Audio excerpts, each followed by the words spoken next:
UPSC 2025 prelims CSAT எந்த டாபிக்லாம் இம்பார்ட்டண்டா இந்த 5 months practice பண்ணலாம் அப்படின்றத பார்க்க போறோம். So last few years question paper analysis base பண்ணி எடுத்துட்டு வந்த டேட்டா தான் இது.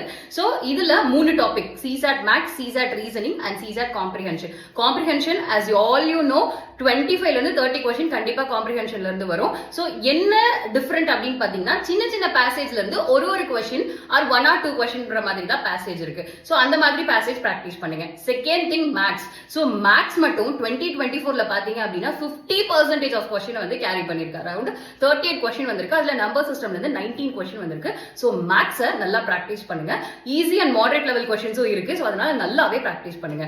And next CSAT reasoning. CSAT reasoning பாத்தீங்க அப்படின்னா ஸ்டேட்மெண்ட் டைப் கொஸ்டின் இல்லாம analysing type and approaching type question அதிகமா இருக்கு.